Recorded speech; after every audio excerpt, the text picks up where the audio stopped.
Fire Up Fantasy Podcast, Episode 3. Justin Rizzuto, Tim Goldberg, Trev Eaton, Nate Brisbeck, Tyler Lentini in the flesh, the full pantheon.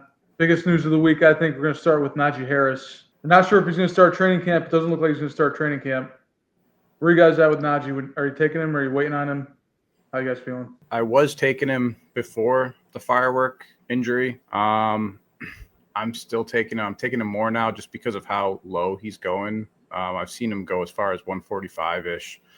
So when he's that low, especially if I'm starting wide receiver hard early, it's hard not to take. I mean, all the reports I've heard is he shouldn't miss too much time. So I'm going to take advantage of it while he's got an out next to his name and he's sliding, because once he starts putting the pads on, he's going right back up, I'm sure, to 120 or higher. So I'm taking him while I can. If it doesn't work out, I mean, hopefully my teams aren't hinging too much on my pick in that range anyway. So I'm just getting that value while I can. Someone agrees. I think it's a good discount on him. I mean, there's no real news to not take him if he's there, especially if I have, like Trev said, some receivers. I think he's a good click. And plus, I mean, if he's the player he was last year, I don't see why not. I'm not afraid of it. Yeah, I'm a little slow now because I was at 30% and now I'm down to 20% since last week. So I don't hate it, just limiting my exposures and being on the NFI list. It doesn't mean he's automatically out any games yet. Once they finalize the final 53, he can miss 0 games. Yeah, so I'm all in on Najee right now too. I think that the out tag is huge, especially right now with camp starting. We're getting a lot of new people coming in and drafting. Maybe the guys that haven't been drafting since May, and they're going to see that out tag and they're going to be a little bit nervous. So I'm going to take the discount. He's down 11 spots right now.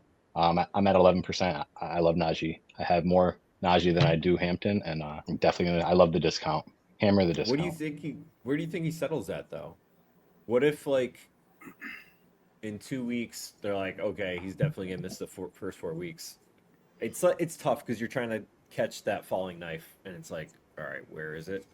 So I just know because I have so much of them. I'll wait to see where it bottoms out at, and then when he's coming back up, I'll hammer him more because it's going to take a lot for him to get back to round 9. Yeah, and I mean, even if he does miss the first 4 weeks at running back, I'm a little quicker to take a guy later. My teams, I'm banking on my starters not missing the first 4 weeks. If I'm in trouble if they do anyway, and he's not going to be a starter on my team. So, I mean, I just think it's a great investment. There's going to be a ton of people who are scared off by it, and if I'm burnt by it, fine. I've got 13% Najee Harris. And, what was he going before? Like 102-ish. Now he's going 130 plus and counting. Mm-hmm. So, I don't think that exposure is really going to kill you. I mean, unless you've got 50% Najee, which I don't think any of us are going to go that far. But, yeah, I think it's an opportunity. When you talk about Rashee Rice, too, you'll get him back week 7 or end of the season, and then you'll have him in week 17.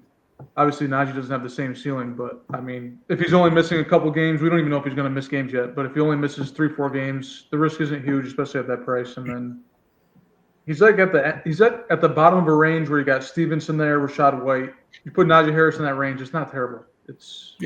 You're just picking your poison there. And these Bills, you don't need Najee Harris as your RB1. You're going to that's when you're really back in the corner. But in best ball, you don't need him the first 4 weeks. We'll talk about Rashee Rice in a minute, but yeah, and there's so many. It's not a huge risk to be going right there, unless you got 50%, like I said. Mm-hmm. Yeah. There's so many opportunities for the Chargers to really need Najee too, especially with Hampton. He could be a stud and break out and be a league winner, but he could also struggle in pass protection. He could fumble a couple of times and be in the doghouse. There's also plenty of scenarios where Najee Harris is an absolute steal, even before he fell. So, yeah, I'm all in. Yeah, and then just to bounce back to Rashee Rice, I mean, there's a lot of optimism on Twitter. It's really coming from bag holders and just people really hoping he doesn't get a big suspension. I feel like he's getting 8 to 10 games. That's my feeling. I'm not trying to put a prediction on it, but I kind of like it. He's getting 30 days in jail. and Yeah. 5 years probation. I feel like he's not. It's going to be like it's going to be more than 3 games. I have a hard time 4 not weeks seeing right him like there. a hammer on. Pause. Have they said when his sentence is going to be? Yeah. He can do it whenever It's- in the next 5 years. Okay. So I put a lot of thought in that today about Rashee Rice. And if I were him, I would ask the judge, when does the clock start? Do I have to do all 30 days at once? Or can I go in for a day? Does the clock start when I'm in the cell? Because then I'm not trying to get in trouble and I'm gonna go in real quick and 1, 2, 3, 4, 5, 6 and out. You can't get me. I'm out. And then you're gonna you gotta feel it out. If the first day everyone loves you, then okay, maybe I could put 2 days together, but you're not going to want to spend 30 days there in a row if everyone hates you. So you got to feel it out a little bit. On the other side of the coin, you could deepen and strengthen relationships because it's all about networking at the end of the day. That's life. And you get 30 days back to back with someone. What more can you ask for? Mhm. That's my thoughts. Maybe Andy Reid's son will be in there. R.I.P. I thought, yeah, he's Or Henry no- Ruggs. What happened? They should make a movie boys are about back. all like football players in prison. They could call it The Longest Yard. I think he should do all 30 days straight, and then like really get some life lessons out of it. Think about how jacked he'd be coming out of there after 30 days. I know. I was just thinking about that. How somehow he's going to be stronger. Do you think if OJ was in the NFL now, he would get like a 3-game suspension or something? Yeah, it'd be less than Ray Rice, that's for sure. Yeah, no video. No video, no conviction. Mhm. Can I just to go back real quick to Najee Harris? I just went to find quotes from Harbaugh today, and so I typed in Harbaugh press conference, and the first headline that pops up is Jim Harbaugh talks about meeting Trump and compares first day of training camp to birth of Christ. I saw that he said too that Justin Herbert's biggest weakness is everybody that's around him. What a quote. He's the best, dude. I like Honestly, Christ. that's how I feel in this podcast. That made Mike said he Williams meant- retire. Yeah. That dude, I'm sure his like camps were like, nope, I'm done. I'm not dealing with Harbaugh. What team was he on? Mike Williams on last year? Jets, I Jets and think. the Steelers. He was on the Jets. hmm Jets are just a perfect example of like how quick all these takes are all the air can come out of them. Jets last year with Rodgers, Mike Williams, Breece Hall, Garrett William Wilson's 5 days later. Oh. Exactly, Zoe. She agrees. Where are you guys seeing Rashee Rice fall to right now? To the wall. Honestly, not as far as I thought so far. I saw him go. We saw him going. Go ahead. Yeah, I saw him go 25 in the one fast I did today. I don't know about you, Tim. So I did one of the $7 tutties, and he went right where he was going right before. Just do a millie, DK millie 25 earlier. Let me pull it up. I think he went closer to the late third. He might have even made it to the fourth, which I guess makes a little bit more sense. Just probably a little bit sharper drafters in there. I'm pulling it up now, but him staying at 22, 23 in that $7 tutty was crazy. Is there an out or anything next to his name? Because that will probably just tank him. Yeah. A good amount. Just a fist. There's just an emoji of a car. Yeah, and a gavel. Right now Yes. is where the auto drafters are just getting what they deserve. Right, this little window here. Well, then, are you guys going So he after went any of those 33rd that in the look millie. at the end? Jalen Royals. Say I Yeah. have very little exposure to him, but it's at least an interesting thought. I don't know as much as I probably should about him. I think he's another speed guy. Am I right? I don't know anything about Definitely him. a good click if you have Mahomes. Yeah, I would be talking Just, out of if my Kelsey ass really if I falls kind of off, said anything more than that. Royals will be a huge piece for them if Kelsey really falls off. Yeah. That'll be To really think- interesting to follow in training camp. Target See how share. Royals is playing. Target share with Rashee out last year. Kelsey 25%, Worthy 19%, Hopkins 12%, and everyone else was 5, 9, 6, 6, 6. So it's wide open. Yeah, I've kind of learned over the last few years getting Chiefs stacks that they're going to have so many receivers that you think are like, oh, they're on the Chiefs. They don't have anyone else to throw to. And then it's like, oh, no, they're going to get like 30 catches this year and be irrelevant. So I don't know. I guess now that Kelsey is kind of the wheels are falling off a little bit. If we're going by last year, there's more opportunity. But I know for a while he was just sucking all those receptions up. Well, if you end up with a Mahomes team and you're trying to get a guy at the end, are you like let's say Noah Gray, Royals, or even Juju? Are you picking one of them, or are you trying to be exposed to all three of them? Like, are you just gonna take the swing and just go Royals, or are you trying to? Juju doesn't have a ceiling to me, so I want to take the unknown ceiling with Royals for sure. Juju, we just know what we got. He's been in the league a long time now. He's still 22. For me to wanna. I agree. He's dancing on TikTok. But yeah, I'm off Juju. I have 7.5 Royals, and I actually have more than I want to admit. I have almost 10 Hollywood Brown. So wow, I guess we'll see. Pretty good. 10. I need more Hollywood. I've got 6 Hollywood, and I've got 7, 6 Royals. I'm at 16% Noah Gray, 13% Xavier Worthy, 7% Hollywood, 8% Rice, 8% Kelsey. Bear with me. No Royals. They're kind of like the Packers to me, where they're going to spread it out so much. Yeah. Especially if Rashee's out for a period of time. It's like if Jaden Reed and Golden were going in the second and third round. It's pretty frustrating, actually. So DraftKings updates their ADP like every hour, and Rice is not falling at all. I think like it could be just people at work and then getting home and seeing everything. Like we're plugged in. That's probably you're probably right. It's really surprising to see where he's at still. It's been all day now.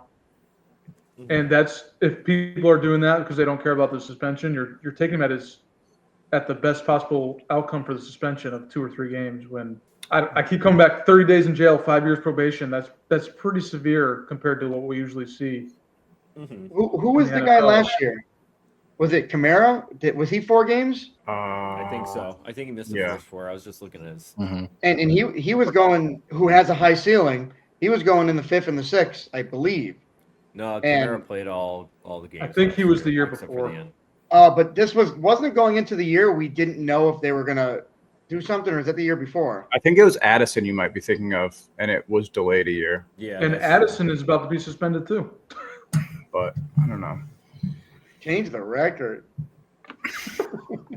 Oh my gosh! I just went into Wikipedia. It says I typed in NFL suspensions 2024, but the first link was Wiki, and it says list of NFL suspensions all time. December 17th, 1925. Art Foles involvement in the Chicago Cardinals Milwaukee Badgers scandal. I'm gonna read this. You guys talk amongst yourselves. There's a chance, though, that data, I don't know if it's counting slows. Some people are in hundreds of slows, and they might not be registering. Yeah, I'm not sure about that either. They might be slowly leaking in higher draft exposures from a month ago. I don't know. I just don't know anything. If he gets over 4 games, I mean, there's risk there where you don't have your wide receiver 1 or 2 the first 4 games of the season on your team. You're just making it hard for yourself to advance. If you're taking him in the second round still. For sure. I'd be more in on him in the 4th or 5th for sure. Just for the ceiling at the end of the season. But second round, you're not getting that production for 4 games guaranteed. Even then, though, like you're still hurting. You're still you still need to hit on later guys so hard for that to pan out. Because even if you're taking him in the 4th round, you've got a hole in your lineup. You're definitely. So I'm sure we'll see a few teams in our pods late in the season, like how the fuck did a Rashee Rice team get here with me? But I think that happened last year with CMC too. He was on some finals teams, which was nuts. There's a lot of game fixing in the 1940s. A lot of people banned for life. I'll never forgive Merle Haps for that 1946 scandal. Back when you had to draft with pen and paper. Yeah. Shipwreck Kelly would be rolling over in his grave right now. Mike Doss, great name. 2 games for With the firearms. Chiefs too, it feels like the Chiefs are like this super, super high-powered offense, but they don't want to beat you 35-31. They kind of grind out games, similar to like how the Patriots used to do during their dynasty. They're going to run the ball well. They're going to try to like keep the points down. I'm looking, they scored 22.5 points last year on average and 21.8 the year prior. They're not blowing out teams. So although we know Mahomes is what he is and they have all these super athletes all over the place, they're not scoring 30 points a game. So it can be like a little bit counterintuitive to have all these Chiefs guys out there because you feel like they're so good, they're winning all the time that they're always going to be scoring, but it just isn't how they win. Yeah. That's And that something to O-line remember for sure. And that O-line is going to have to improve a lot if we're going to see Worthy at his ceiling with those deep routes because, Mahomes was getting battered in the Super Bowl. And Max Crosby is going to be looking to do the same thing to him twice a year. Mhm. I don't know that I fully – we were seeing Worthy go, third round earlier this year. He'll probably creep back up. He was falling a little bit. Now he'll probably go way up. And I don't know if I'm really – higher on him than I am on guys like DJ Moore and those kind of guys, just for that reason. Like his ceiling is those shots over the top, and with Kelsey hurt, they don't have to respect underneath as much. I just don't know how much I believe that they're going to be this high scoring offense that I know a lot of people are saying that this offseason. Maybe I'll be wrong and I'll have to eat my words, but I don't know if I believe that just yet. It's definitely an older narrative. That was like 2021, 2022, where they were really popping off, and then they improved their defense. Yeah. And That's exactly now you're what I just was not gonna seeing say. that from their offense anymore. Mahomes has been a little less efficient than he usually is. Been throwing not a lot more interceptions, but he turns the ball over more than we were used to seeing. And they got blown out in the Super Bowl. Now they don't have Rashee Rice to whoever knows how many games to start the season. It could be a slow start for them too. Mm-hmm. Their left tackle signed with the Bears. Is it Joe Tooney or something? I just can't wait to watch Juwan Taylor false start every time he steps on the field. And not get And called. then the league tells us it's legal. He's literally the second running back in the backfield. He's so far back. In other news, we have Juwan Jennings. We woke up on Monday to him requesting either to get paid or get traded, which I don't like, but he, I suppose, has a little bit of leverage right now. He put up his best year last year. I think he was just under 1,000 yards, and he probably could have eclipsed that 1,000, but he got thrown out of the game in that last game. I don't know if you remember, as he was right before 1,000, but he had 6 touchdowns, so he did put up his best numbers. He did that without Brandon Ayuk, with CMC obviously out, which was a big hit to them. So, he did put up his best numbers, but is he going to be able to recreate that with CMC coming back? Kittle's going to be there. Pearsall, another healthy year coming in. I don't know. He's set to make, I think, $7.5 million this year. It's going to be tough for us to pay him. I think we just gave Purdy a bag. We just made Kittle the highest paid tight end. When I say we, it's because I'm a 49ers fan. I'm sorry. It's going to be tough to pay him. But like I said, he has a little bit of leverage, so they're in a tough spot. Maybe they can boost up some incentives. I'm not exactly sure. What do you guys think about that? Because I know it's going to affect some of the other wide receivers' ADPs. They're already kind of moving around. I'm already on Pearsall. I've been on him. If Jennings is on the move, which I don't know, that's not what I want. But if that happens, I'm all in on Ricky Pearsall and George Kittle. I think the two of them are going to be absolute monsters for this team. We just don't know when Ayuk is coming back. And even when Ayuk played last year before the ACL, MCL, he was horrible. He looked lazy, slow. He had like 10 drops. He didn't have any camp either. So I think he was still Right. ramping up. So Yeah. I mean, who knows with his injury situation? But like you said, he could be out 6 games or so. The only guy I'm really I was just going to say, as a 49ers fan, I can tell you, we woke up and it was like, here we go again, because that whole nonsense last year, it kind of steamrolled the whole mess of a season. And it just like, come on, man, can we just play some football, you're set to make $7.5 million, and you're kind of like a gadget guy, third down blanket. Like, you had a great year, but it's just frustrating as a fan. I hope they can get something done quick sooner than later, because the whole nonsense last year with Ayuk was such a headache. It set the precedent for this. Like, he did that headache, and then he got paid, and now Juwan's doing the same thing. And not to get sidetracked too much, but that Terry McLaurin thing, I saw someone, like one of the underdog guys, tweeting out, like, why don't they just pay him? It's like some ownerships don't want to pay him because then they have to do this every year with every player. And if you just down the line, no, play out your contract and we'll do it, then it's a lot easier than, okay, this guy values this guy more than me, so then people get in their feelings. It's super complicated, but just to piggyback off what you were saying, I'm hammering George Kittle now more than anyone. I'm not sure about the other receivers, but I'm on underdog. He's like 40-ish, and I've been taking him there or later. But he's a really good anchor to the teams I'm building now. Kittle had 8 20-point DK games last year, which is just elite for tight ends. And his price is not crazy right now on DraftKings. Right. Yeah. He's a huge target. Especially Ayuk's going to be probably slowly ramped up. Kittle's a huge target for me for tight end. And he's been like a late season guy too. Like, he tends to pop off in the fantasy playoff. Yeah. Like, Week 16, 21 points. Week 17, 22. That's huge from tight end spot.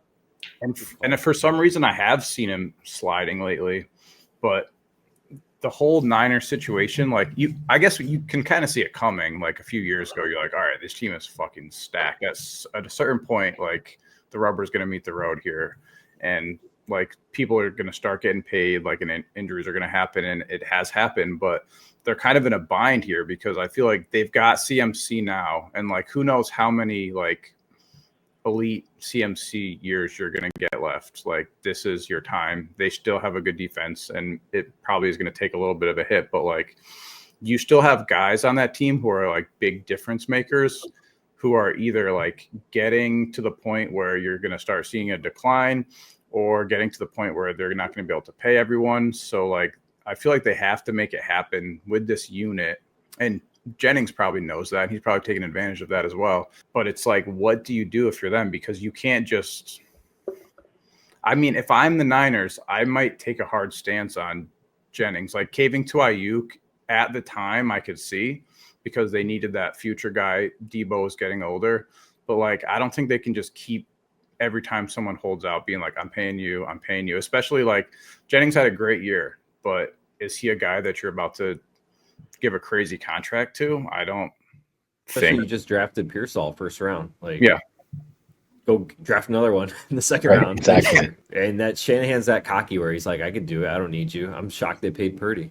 And they're paying CMC that money. Like, they're like, okay, they can easily just turn around and be like, okay, Pearsall's our guy. We'll make it work with what's behind him. We've got Kittle, who's a monster. And then, you know, there's not that much target share left if you're running the offense through CMC, feeding Kittle, feeding Pearsall. And it's like, okay, you get 2 or 3 receivers who aren't the best, but, you know, we've seen teams make that work. The Chiefs have been doing it for a few years. Like, guys are going to get cut in camp. You've got some vets who aren't even signed yet.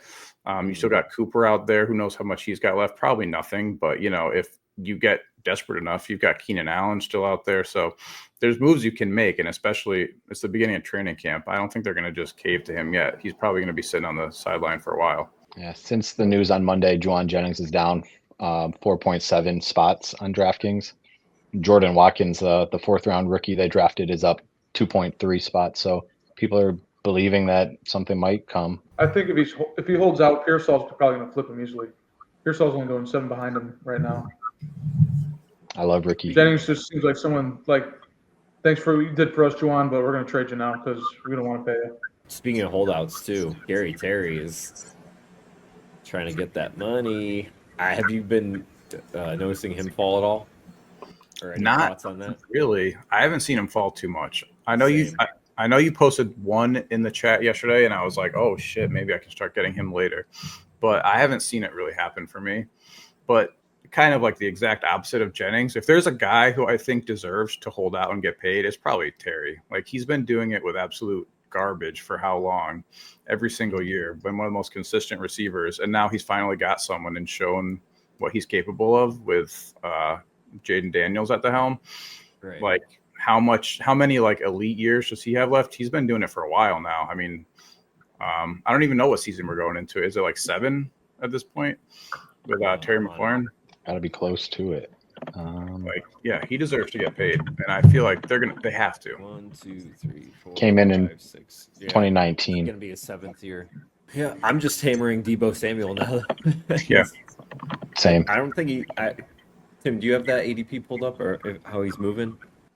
I don't know if he's gone up at all. Deebo or Terry? Terry's down 1.7, and Deebo. Yeah, he's in year. This will be year 7. risers. Yeah, I'm at 12.9 Debo. Deebo's up It's, 0.3. Yeah, Really? that's crazy with all that rumors. Like because what, yesterday or 2 days ago, Terry was pretty outspoken. Like they're doing me dirty. So that could be a real holdout. They don't want to pay him. He's 30 years old. He Yeah, was definitely. a late breakout in college. He got in the NFL when he was 24 years old, which, I mean, he made the NFL. He's been successful, but he's 30 years old already, and they're not going to want to pay him to lose. Give him a huge I could see contract. like a 3-year deal, though. You know what I mean? Give him a signing bonus. I think so. I think that's really legit. I just don't think he wants that. I think he wants the big bag. But, I mean, 3 years would make a lot of sense. Like 3 years, $30 million each. His previous contract he signed was 3 years, $68 million. I guess Terry that's not signed as 3 bad as years, I thought. $68 million contract, including $20 million signing bonus. I guess that's not as bad What as does I he thought want? it was. How much does he want? What the fuck? Right? I thought he was getting paid way less than that. I think all this like I'm still more taking him, guaranteed though. I stuff's don't think coming – I mean, he can't afford to miss a season. Mhm. Right. Yeah. Especially at his age. Just to go back to the Rashee Rice thing, just real quick. I still had those NFL suspensions pulled up. Dante Stallworth killed a man. Rashee didn't kill anyone. He got the same sentence: 30 days in jail, 8 years probation instead of 5. That's nuts. And he was just suspended a year and came back and played for 2 other teams after. I don't remember Dante He suspended Stallworth. the whole season. Yeah, he was suspended just 2009, and they came back and played. Also, he was on the Browns that year, and then he played for the Ravens and then Commanders. I mean, speaking of suspensions, though, I mean, we should probably talk about Judkins. Like, Talk how about suspenders. how far does Judkins have to fall right now for you to be like, all right, I can't pass this up? I took him at 102 today I- as my third running back. Felt fine. That's all I I'm have. complete opposite. I'm sorry. I'm just the complete opposite. He's not even under contract right now. Will they sign him? I don't know. I'm not willing to take that risk on him right now, personally. 102 is a good price. If he were under contract and had that contract signed, I'd be in full agreement. But for me, it's like there's a lot of risk right there for Judkins to not even play this season. They just like it drags out in the core system. The Browns are like, we're not doing this again. Don't even bother. Like they pull the contract off the table. Yeah. It's really tough for me to be on that. I'd rather make the bets on Sampson and Ford, who are not accused of domestic violence. So I kind of agree with both of you, though, about Judkins because my exposure was already too high. I feel like if I had none of him, I would be slamming the fall.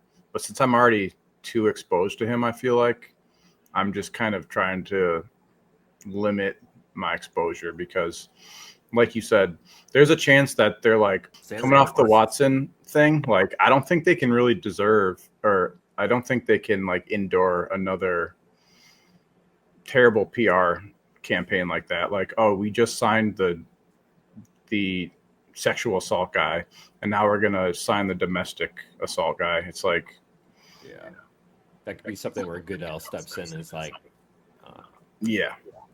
And when that happens, when a team's not going to sign him out of the draft, then it becomes like, oh, is he just done like Ray Rice was? Which is unfortunate because probably if he was already signed, he would just take a big suspension and like we've seen in the past. But this is just a different situation where like a team's going to have to go out on the limb for him. And it's like, who's going to be willing to do that? I thought he was too high before any of this happened. He's on a bad team with a lot of people to touch the ball. Don't even know who's going to throw the ball. they're going to be playing down. I don't know. I'm full fade on him unless he signs or he goes to jail. Then you're back. Yeah.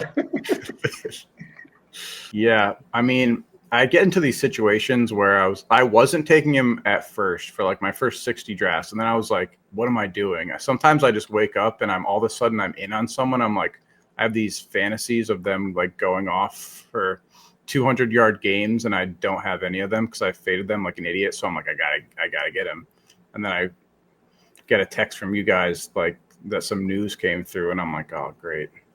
Yeah, I used to have fantasy life, but it got super annoying, so I got to get back into that. Yeah, even if you have Schefter on, he's like retweeting NBA news and shit. I know a guy. Look at this. Look at this. Judgekins. Look at this. Look at this comparison from this former scout. Joe Mixon. That's wild. Really nailed it. Did Mixon do domestic violence? Yes. Yeah. There's video of it. There is? I didn't get that Someone's on the text. head. All right. So you guys super high on Samson and Ford again then? I Or don't still? have it. I wouldn't No. say super high, but they're interesting now for sure. I'll take him at ADP. I would say the only thing, you're in a bunch of slow drafts, and I'm in a handful of them on Underdog. Any Judkins teams, I'm adding an extra running back. Like if my goal was to have 5, I'm adding 6 because that's sure. just a wild card. Yep. Justin, you talked a little bit about how bad you think Cleveland's going to be. Are you in or out on their pass catchers, or are you just taking whoever's there at ADP? I'm having a really hard time clicking Njoku, Judy, or Tillman. I'm under 5% on all three. Now that you say that, I'm not really drafting that many of them. They got to be below ADP for me to click it. And I guess a lot of it is just I feel like I haven't, so I'll get a couple shots at them, but I'm not too in on them. They don't seem fun. That team seems like a disaster.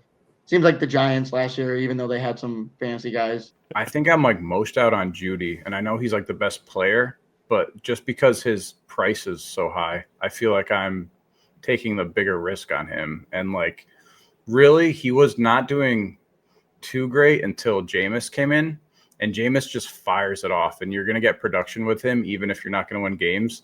And like the quarterback situation in Cleveland is just so scary. Like the quarterbacks aren't even being drafted in like 85% of drafts at all. Mm-hmm. So it's like, I don't want those pass catchers on a team that's good otherwise. And then all of a sudden I have this burning Brown in my lineup. I don't want that.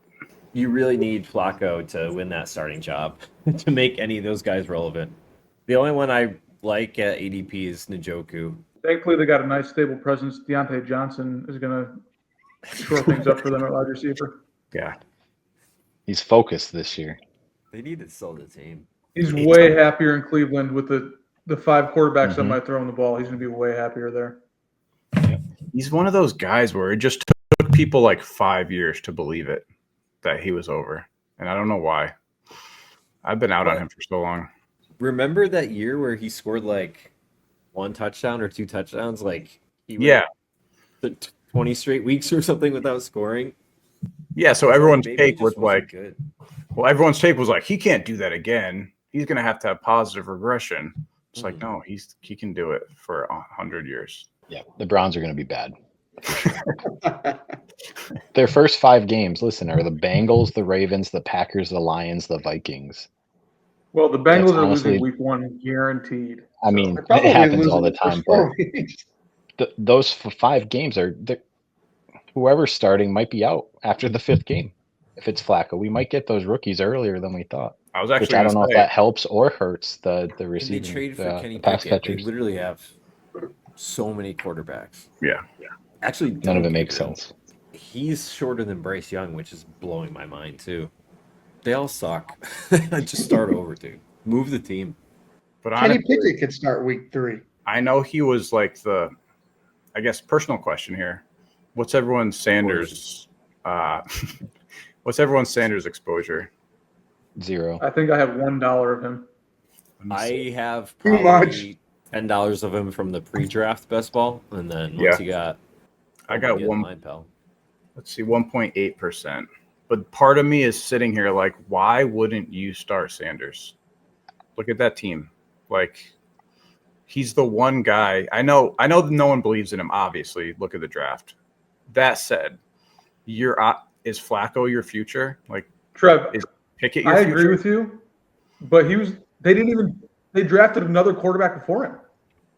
I know, but Which I is felt wild like to say. I agree. No, I know. What I'm saying is it doesn't make sense. But I just also feel No, like not that it logically, doesn't make sense. It's just that like you I are know. making sense, and then you think about what they did, and it's like, what are they Yeah. doing? Right. Yeah. They're just like, no, you sit over there. You're gonna watch this draft, and then we're gonna take you and never play you, is what it feels like. But like they should though. I know they might crash and burn, but they're going to anyway. So like just see what happens. I bet Dylan Gabriel plays or starts like half the season. I don't know why. I guess he's better than Sanders. Just watching some of the like OTA stuff, like he actually throws the ball really hard. He's just so short. This is making me want to remove all of the Browns from my rankings completely. Yeah, I'm gonna clip And all never the Browns see- out of this podcast. Too. this team, it's Brown. Yeah. And if just to throw a bow on this a little bit too, their fantasy playoff schedule is at Chicago in December, middle of December, at home in Cleveland versus the Bills in the end of December, and then at home versus Steelers at the end of December. Like those aren't easy matchups for fantasy playoffs either. It's the same shit every year with that fucking team. Imagine You like get tickets for $11. wow. Too much. What is this, the WNBA? But like it must suck so much being that defense and like being pretty good. Mhm. And then just you're like, oh, here comes Flacco trotting out on the field. Hopefully we get 3 here. I wonder who they want to win the starting job. This is based It's got off to be nothing. Gabriel. It's got to be Gabriel. They took him first. It has to be. I just looked at Gabriel's numbers. He had great numbers all 5 years he played. He was good in In college. college. He just Yeah, Yeah. but at Oregon offense is kind of. He only played at Oregon for 1 year, though. I know. I was looking at his bio a little bit, but where did he play before that? He moved all around. UCF and Oklahoma prior to Oregon. He had years of 29 touchdowns, 7 interceptions, 32 touchdowns, 4 interceptions, 30 touchdowns, 6 interceptions his final 2 years. So he's safe with the ball. He's throwing for over 3,500 yards every year. Completion percentage up over 65 every year. I mean, he's definitely a better quarterback than Sanders, who had a losing record at Colorado. It'll be interesting to see them in the preseason and see who's actually going off and doing what. But overall, I think it's a pretty bad situation. Yep, for sure. Fantasy a bit. thankfully too. Shador Sanders drives like 100 miles an hour too. So Where's his Yeah. suspension? He'll be sharing that 30-day cell pretty I know. soon.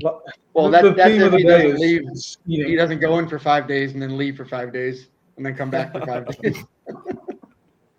One quarterback a Freeze day. tag. I think we should probably pivot from the Browns. They suck. I know people have been talking about four tight ends this year, Let's talk about that. and how that's kind of actually people like that. They do. Who? I was watching Levitan and someone else talking about it. How there's data on how it is I showing really that think- it's giving good advance rates and doing well through the playoffs too. So I don't stupid. necessarily like it, but it's just something that's kind of being talked about. There are times when I see like Kittle sliding and I've already got Bowers, and I'm like, this would be fun if I just take these 2 guys and So that's not really the way to. It's kind of like when you're throwing darts at super high upside guys at the end. That's kind of what they mean by that. But I'll draft that's not. however I want, There's Tim. not that many Boy, high upside boy. tight ends at the end of these drafts. Not enough to take 4 of them. I'm with you. I'm just It just I don't know. drives I me think random that's ideas. insane. I think that's a terrible strategy. I've also won $0, but that's a lot of zeros in your lineup, guaranteed every Everyone week. wants to talk about the opportunity cost of elite tight end. It's way too expensive, and then you're spending 25% of your entire roster on a onesie position. Please explain that to me in terms that doesn't make me feel like you're an idiot. I can't promise that I won't look like an idiot, but technically not a onesie team because there's the flex. So you could, if you've got two elite guys, like if you've got Kittle and Bowers, for example, you can reliably count on them putting up at least enough to slot in that position. But I do fully understand that in most cases your team's going to be trash because then you're giving up so much upside at the other positions. But I think there is an argument that there's more players in the mid-range at the other positions than tight end, which like falls off a cliff. So you could theoretically hit more darts at the other positions. It's just a low percentage play. There's no way around that. I'm totally in on two elites. Like I'm fine with that. It's just the 4 tight end thing. It draws thin for me because everyone screams about don't take the top tight ends because you're spending way too much capital on it, and then you're spending way too much capital on it anyways at the end of the draft. Yeah, your last 4 picks are all tight ends. I don't know how that's viable. No, I'm in agreement. I agree too that they go in your flex. You can put them in the flex. Everyone talks about it as a onesie position. It just gets in my head like that. But I agree. Is definitely a big part of it. Yeah, I agree with why are you taking 4 low like a Conquos? Like I would never do that because every year like we can all convince ourselves that like those late round guys. Like for me last year was Jelani Woods. I'm like, oh yeah, this guy's gonna hit for me. And I'm going to be 30% advance rate. And it was like, no, that guy really hurt me really bad last year. And now I'm taking guys like I'm trying to spread out my exposure, but I'm doing it a little more responsibly. Like Loveland is the guy I like taking a dart on right now because they took him 10. So I'm like, they're going to force that guy into unless he's god awful, they're going to like force that to happen. So that's where I'm at. And especially with a younger quarterback. He's got that safety valve. I just think 3 tight ends is plenty. Even if it's 3 late guys, it just feels like it's plenty to me. You don't really need to be. The tight end ceiling is overall, everyone talks about it's not as high as the running backs or quarterbacks or receivers. So why do you need 4 of them? Just if you're going to throw darts, throw 3 of them instead of 4. Yeah. Doesn't make sense. Right. Are those teams drafting 3 quarterbacks? Or are they drafting 2?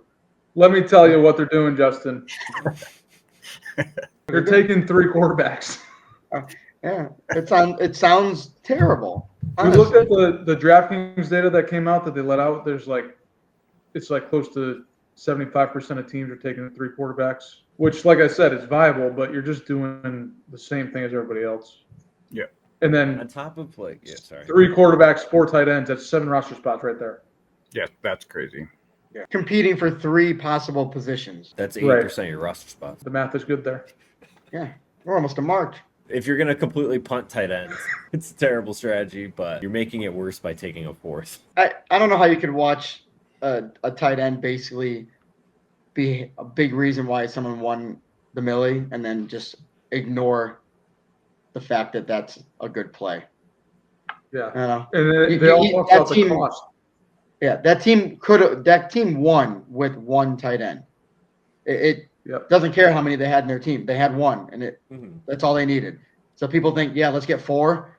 It just sounds dumb. And then they all get outscored combined by Trey McBride, who didn't score a touchdown every week. Tim, how much of that like Levitan stuff did you hear about with that 4 tight end thing? Like, did they get into the specifics of players? Because I wonder how much like Taysom Hill was taken late that impacted that advance rate or whatever they were looking at. Yeah, so I just had it on in the background and I was just kind of listening as I was doing stuff. So I don't really know. I just know they talked about it for a little while. They referenced like finding the Jonnu Smith from last year, late down who cooked. They referenced the Laporta his rookie year, just kind of looking for that type of guy in that 4 tight ends build. And if they're only going to do it in certain times when they know they have that extra pick to mess with, if they go super running back heavy early, so they know they're going to stop at 5 running backs on DraftKings, they know they have that kind of luxury pick.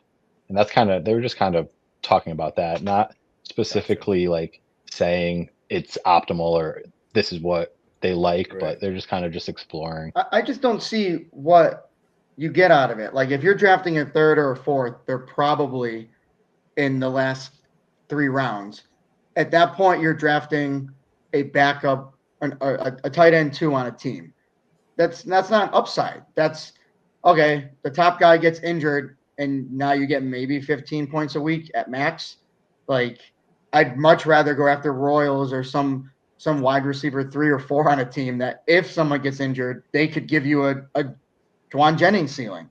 I don't know. It just doesn't. It's not a good risk. You don't get much out of it besides you need a lot to happen to have a 4th tight end pay off in the end. Like looking at the people available, Darren Waller, Freiermuth. I could see Schultz, but I'd be okay with him as a 3rd. Johnson, Hill, Sanders. Like I'm not picking 2 or 3 of these guys as my 3rd or 4th. It just doesn't make any sense. Sorry. I think these guys got burned by people last year, like Schultz and Ferguson. I have it pulled up here now. Guess what the highest tight end was? George Kittle. His points per game. The highest?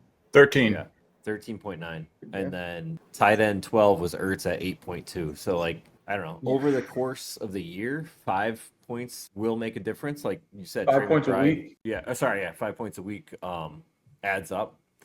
But you're really banking on like Chig and Quanko and all these guys to have spike weeks, take turns having spike weeks between them. It's just the stars can't align that much. How many times have we been in a semifinal or week 15 and one of our pods we lose by like 2-3 points?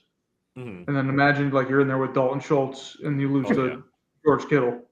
Yeah. Right. Like, do you want to walk into a final with those 4 guys that Justin rattled off, or do you want to walk into a final with Trey McBride, Brock Bowers? I mean, get out of here with the opportunity cost because you'd have me if you were telling me you're going 3 tight ends. Like I'm more on board with that. But you tell me you're going 4 tight ends, you're complaining about the price of Trey McBride. You lose me. 8% Bowers over here. Let's go. That's perfect. I'm sorry if I seem distracted right now. I'm looking at a team with Rice and Judkins on it and trying. There's a warrant out for your team right now. Not good. So I guess I'll just throw Daniel Jones in there and call it a day. You have 2 tight ends. It's the 20th round on DraftKings. Who would you take a dart with for tight end? 20th round? Yep, last round, last pick. You need to fill in a 3rd tight end. Noah Gray. That's a good one. I've been going Ferguson. Not Ferguson. I'm sorry. What's his name on the Rams? Yeah, Ferguson. Terrence Ferguson. Yeah, Ferguson. Wait, my brain's melting. There's 2 Ferguson tight ends. Jake, they're brothers. Fuck. Yeah, identical. I gotta start watching college. Terrence Ferguson's my highest owned tight end right now. I think he's mine too. I like Jatavian Sanders. Yeah. Oh yeah, I got. He was doing good until he got hurt, or he was looking like he was going to do good. Spinal. He landed on his neck. Nice. I broke my back. I got let's see. Mark Andrews is my number 1 at 11.7. The number 2 is Terrence Ferguson at 10.5. Then Laporta, Loveland, Goddard, Kittle, Bowers, likely Ingram, Hawkinson. So I'm definitely hitting tight end earlier this year than I was last year because, like Tyler said, I kept getting into situations and running back, both positions, where I got into when my teams did advance. I was like, oh, none of these guys don't, have these guys that they're taking late round flyers on. They're making sure they have at least one stud in that position. So I'm not making that mistake again. This feels like so lazy to me in such a cop out to just be like, yeah, I'm just going to get my last 4 picks as a tight end and call it a day and expect to win $1 million. Just that easy. But that's someone thinking that they drafted a perfect team, that their receivers are just going to blow up the whole year, running backs, that they did it perfect, but they couldn't figure out the tight end position. It doesn't like if they were so good at it, they get it all right. That's a great point. I have a Thank you. Justin spitting. Yeah. To answer your initial question, Nate, I have 11% Elijah Arroyo. You look really calmed good down a lot recently, but I was smashing him probably all throughout May and June. What's your Donald You're Parham? saying he's Yeah. pass catching tight end, so 20th round is kind of where I reserve for my 3rd tight end. If either 19th or 20th. Just to bring it back to Ferguson, his RAS score by Math Bomb was 9.84, ranked 20th out of 1,200 tight ends. So he's super athletic, ran a 4.5. And then what I was reading too was that McVay, the Rams coach, tried to trade up for Bowers last year. So he was definitely trying to find some playmaker to fill in instead of Higbee. So it could be a nice little sleeper. Or he could be my mayor and have 30%. He doesn't play at all. You got 23 Laporta, 20 Kelsey. Your percentage? Yep. That's awesome. Wow. And all of my Laporta is at great value. It really is, dude. He always falls to me, and I have to like not choose him. I've been seeing Kelsey fall a lot too, like 90 Mm-hmm. range, which has been a pretty simple click for me as well. I don't have too much of him this year, but if he's going to go that low, he's just built into that offense. Ooh, I only got 4% Rashee Rice, 7% the Judge. What are you guys doing on the Jags backfield? I'm It's mixing another them all tough in. one. Same. I think I like- ETN's I probably like my lowest. ETN. But Etienne's at a good spot. He might, if he's a starter all year. I think they're all going to get playing time. It's tough, but all their values are all over like around 100 or higher, so it's not going to kill you. But Yeah. like Bigsby if you look did at the good. Bucks, yeah. If you look at the Bucks, they had Bucky and worked in Sean Tucker too, so they all had their role. Buck. You just got to hope for injuries. is that Jaguars Always do. backfield one that you would be willing to have two of those guys on the same team or no? I know we usually don't like that, but are you fine Won $1 having million. two of those guys on the same team? Justin. It won $1 million. Yeah, but that was Gibbs and Montgomery, wasn't it? No, it was Henry and Justice Hill. Oh, okay. Oh, And Justice Hill made the lineup once in a playoff week, I think. I'm 100% in on that. Definitely on Oh, no. DraftKings. Yeah. I'll take all three of them. Hold on. I won't. So that leads me to just to jump in here too. The this guy online, he's like really good at breaking down offensive line and ranking the players. And so he had top 15 left tackles, top 15 left guards, centers, and everything, and I put it in order by teams just so I could see visually, and I applied like a point system to it just to see who's the best and worst O-lines. Let me see, pop it in here real quick. And the Jaguars had no one in the top 15 for any of them. So they're not looking great. That kind of scared me off my Trevor Lawrence stock. I don't have too much of them. Well, all my quarterbacks are like 12% or lower, but that's really bad to who is it? Them and the Texans have like no one. And they all signed new guys this year, so it doesn't seem great for fantasy purposes, but that's why their ADPs are all 100 or worse. Yeah. Yeah, I know what you're saying, Justin, that the Millie winner had two, but they, like, both times that they had good advance rates that happened, there were, like, bona fide studs on the team, like Mostert and A-Chain, and then Derrick Henry last year. I don't know. I don't, because you're basically like, you've got those three roster spots and you're just hoping like, okay, I've got all three of them, and then one of them's going to possibly get a good point total this week. But realistically, all of them could get like 8 to 11 points. And I don't know if there's too much upside there. Obviously, like, they're going to break some big games here and there, but I don't know if I'm going to expose myself to all three. I know you don't talk about like, it's not like a season long where like you're doing an insurance pick, but like sometimes I look at it where if I have Derrick Henry, and yeah, example, someone won, but if I have Derrick Henry and I'm going to go 6 running backs and it's the 19th round and it's Justice Hill or the rest of them are all the third running backs, I'm looking at potentially a high click of all those are probably zeros. Justice Hill is just, he's an insurance that if Derrick Henry rests or goes down, I now have the starter. It seems like a better pick than going after guys that need a lot more to happen to be relevant. Yeah. So, yeah, you take away some of your ceiling, but it does bring up your floor. And I like a little bit higher floor this year because, again, we want to advance more. And a lot of these playoff rounds where, you rely on a guy all year and he doesn't play week 16, I'd be happy to have his backup if it was a 19th round pick. I'm not gonna draft 3 Jags running backs, but if all those guys, Keaton Mitchell, I like clicking Keaton Mitchell if I have Henry because he has a high ceiling.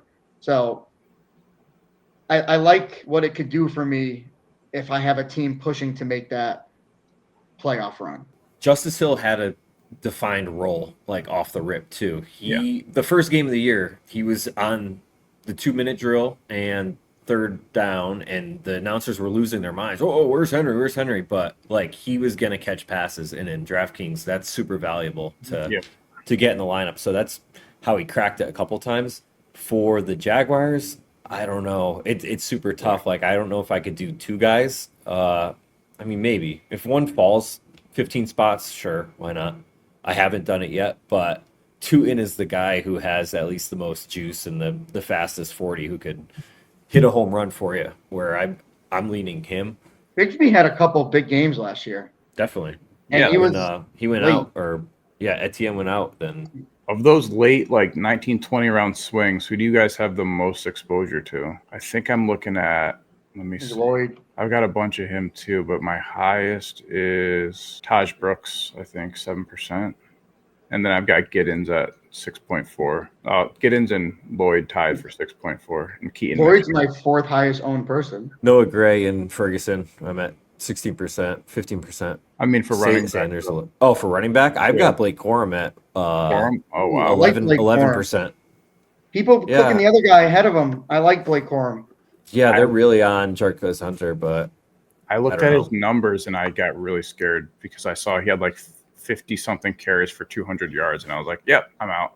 I'm out on Corum. He was hurt too, but they did draft Hunter. I think Corum was a 4th rounder, and then Hunter was in the 5th, or it was 3rd and 4th, but it's not good.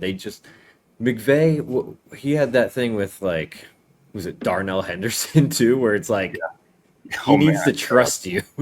You're not playing, or else Kyron's getting 95% of the snaps anyways. So Kyron's returning punts again.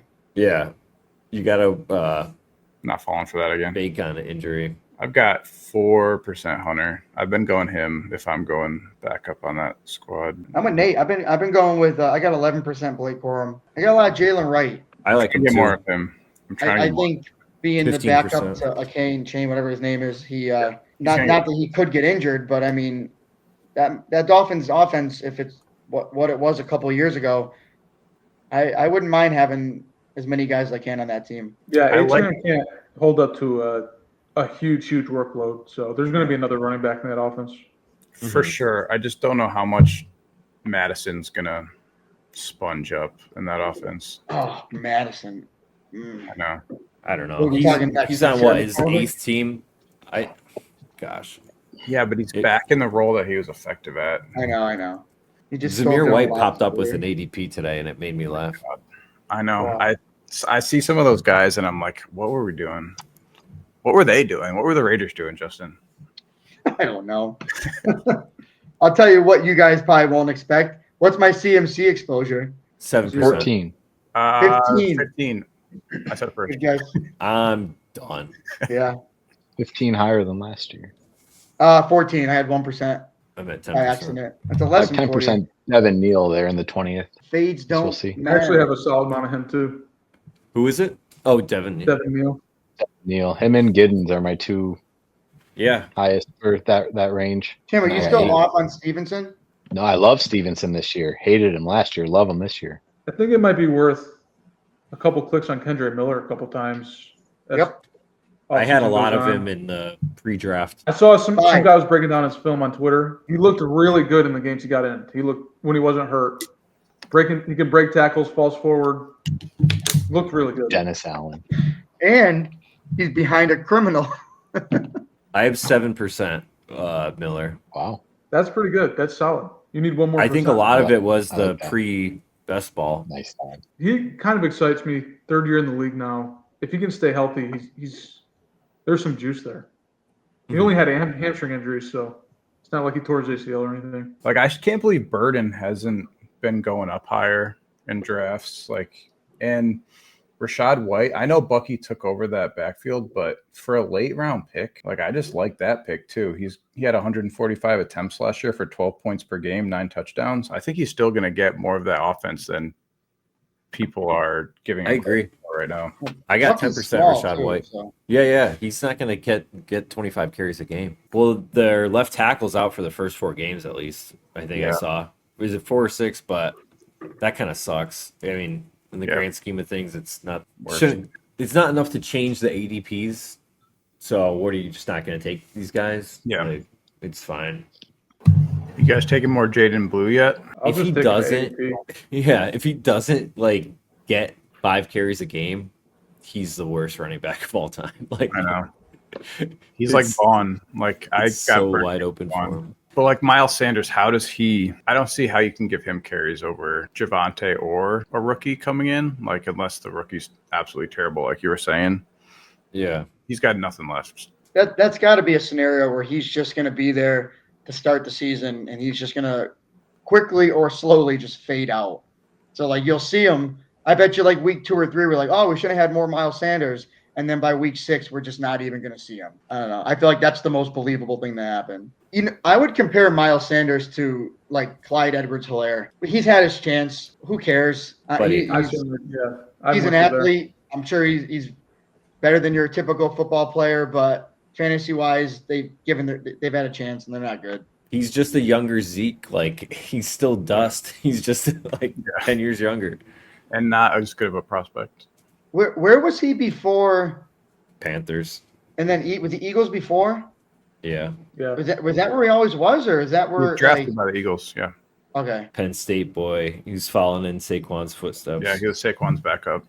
And that was like the homer take that, oh, yeah, he was just stuck behind Saquon the whole time, so he's actually nasty. He's just slightly not as good as Saquon. But he got kind of like – our O-line was always nasty, and he could never – he was always serviceable when he was in his prime, but he wasn't breaking runs like ever. What are you guys doing with the Broncos backfield? I'm slamming Harvey right now because I feel like – and I have a lot of Dobbins too. Are you Harvey was going clicking really the late guys at all? McLaughlin or whatever, or Estime? No, just because I feel like they took Harvey where they did because Sean Payton like revamped that whole backfield for a reason. He wasn't happy with it last year, and they took an RB early and they brought in a vet who was pretty productive last year, and I don't think there's going to be too much left for the other guys. I think they'll have their roles, but it won't be enough to be significant in fantasy. If I am going to take one, it's been McLaughlin, just because I think he's going to catch more than Estime will. But I haven't really been touching most of them, and I definitely have been taking more Dobbins than I have Harvey. I took a lot of Dobbins early, and then I realized that if one of Dobbins or Henderson hits and you go like one running back early, slam receiver, or get in like an elite quarterback, and then you take one of those two, like you're in really good shape. So I've been trying to do that in a lot of drafts. So I'm at 12-9 Dobbins, which has been pretty steady because I feel like when he rolls around, I don't really like the options around him as much as him like ever. I'm up to 9.9 Harvey. I got 2% Harvey. I got 10% Harvey. He was going really late too in the pre-draft stuff. So my closing line value on him is amazing right now. Oh, nice. I'll still take him though. I mean, I like taking him right now too. You get some different combinations then. I mean, that closing line value stuff matters, but I'm not just going to fade a guy because now he's all the way up there. I'll gladly still take him. He can still outperform that. Did you guys do a lot of pre-draft last year? This was the first time that they did it on DraftKings. We went to Massachusetts a couple of times to get into some underdog, but DraftKings this year is the first time that they rolled that out. It was cool too. They had some $1 contest. And it wasn't deserts, so it's a legit contest with prizes, and it was fun to just get the bullets in. Yeah, I feel like the first like 15 to 30 drafts, I feel like I'm just getting my feet wet and like learning the ADPs, and like this is the time where I feel like I'm chugging along and like I'm like, all right, I got to take these positions here, or like this position's falling. The first few, you're like, what is going on? You guys like Robert Kraft late this year too? I feel like I'm waiting for him to climb. Tucker? What'd I say? Robert.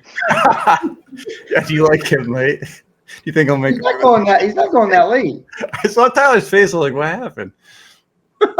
He's going with Kincaid. That pocket of tight ends is actually pretty value. good. You Yeah. have Kraft, Kincaid, Loveland, Likely, Yeah. Jonnu, Goddard, Ferguson. I mean, that's pretty. Not a bad spot to solid. get 2 tight Yeah. ends. Do you consider that punting tight end waiting for them? I don't. Not the way it's set up. I feel like if these guys were higher and you skipped on them like that, this pocket I feel like is completely okay to grab your first tight end. Yeah, that doesn't feel like a punt. Yeah, I think if you're going after Ertz and Pitts, that to me is punting tight end. And Pitts is going what 157. That whole Packers offense is tough for me to. Yeah, that Packers offense feels tough altogether for me to figure out. I just don't really know. I know they finished 30th last year in pass attempts, which is going to be better this year with Love being in the lineup, hopefully. But they added Golden. They have Reed, Dobbs, Wicks. It's just tough. They have a ton of guys out there. But I like Kraft. I think those guys are priced in right though. I think so too. I think there's no way they finish 30th again, especially if Love can stay healthy. They definitely meant to throw more, and I'm starting to get more confident. I didn't take enough of them early, and now I'm starting to. But the thing about them is with Reed and Golden going right next to each other, it's been hard for me to take Golden. And I usually like taking rookies, but I'm like, I don't think I could take him over Reed. I think he's going to have a good year. And it's just hard for me to hit that. I'd rather take rookie exposure somewhere else. I need more. I definitely need to take him sometimes, but it's just a hard click. I agree with that. Because you still got the other 2 guys. You got Wicks and Romeo. I don't know. For all you know, Golden could be the number 4 all year, and it could be a terrible pick. Or he could just go insane. Yeah.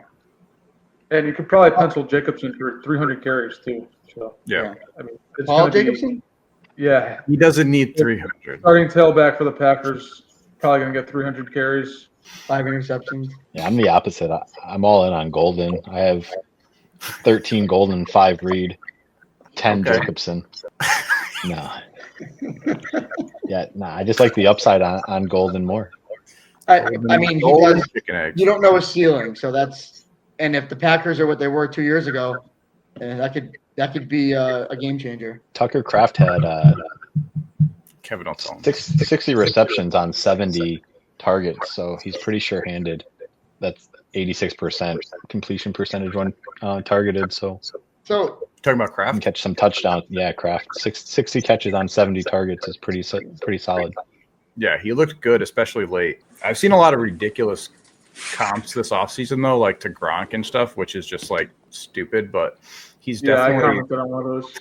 yeah, it's so dumb. But he's definitely I think top 15, which is what you're looking for. He is projected to be a breakout candidate, just because he is really good. It's just let's just pump the brakes on greatest tight end of all time talk. Yeah. And just enjoy the ride a little bit. Yeah. That's gonna be Goddard for a while. what do you guys feel about McMillan, and then the rookie on the Bucks? I like Ibuka. Ibuka. Yeah, I like him more. You like Ibuka? Yeah. All right. Even at ADP, because they took him so high. Yeah, I know. He's the 19th pick. He's going to play, especially late in the season. I love Mike Evans. I still think he's undervalued this year, even though he's older. But as the season goes on, he's a rookie I want to be on my roster to come on late. Yeah. Oh, McMillan, his weeks 14 through 17. 22, 18, 17, 23. I don't know. Yeah, he was really good down the It was stretch. high on him last year, right? He was one of your highest guys. Yeah. I just keep going back to I think Godwin's more injured than we think, and I think he's the retirement plan for Evans. But Baker Mayfield's already saying Egbuka is a professional. He knows all the ins and outs. Did we talk about this last week? Mhm. I'm having deja vu. Not in I don't depth. remember saying the name Egbuka. Yeah. Sorry. But I think they're just gonna keep airing it out and just rotate those guys in. But I think he could play slot or on the outside, so he's super valuable there. Didn't Godwin get paid post-injury, though? I feel like I think so. so. That's what's given me confidence I've been taking Godwin a pretty decent amount, especially early. He's been falling to me. Let me see what my God exposure is. 14.6, quite high. Igbuka. They're just trying to win like shootouts. Like, why draft defense when we could just keep throwing the ball? It is crazy. They're probably just going to rotate him in and out if their injuries hold up, but I think they're probably banking on one of the two missing time, and then it's all about who's on the field at the end of the season. Mm-hmm. I think his ADP is fine. I don't hate it. I think there's a strong chance like Buka is the first wide receiver gone next year from that team off the board. I think it's gonna be his team. I really think so. And that's not anything against McMillan. I love him. If they didn't draft Mecca, we would be all in on him. But he's just the fourth man, and of course he's going to get on the field, but he just doesn't have the same value he would have if he was the wide receiver 3. I have a lot of pause for McMillan now because of that. Yeah. If I have Baker, I'm taking 2 of those receivers every time. I don't know, some combination of 2 of them. Yeah. K-Dot could kick rocks. Excuse me. He's a good late pick. He's a great pick. What if he's your top tight end out of the first 4 you draft? Just get 3 more. Locked in. I'll die on that hill, though. He's a good late round tight end for where he's going. I agree with you. Just not tight end 1 out of 4. Mm-hmm. Yeah, but I think as far as McMillionaire goes, he's like 4th in the receiving option for the wideouts, and then you've got Cade does get a decent amount of targets for a tight end, and then you've got Bucky who catches passes out of the backfield, and Rashad White catches passes out of the backfield. So it's just hard to.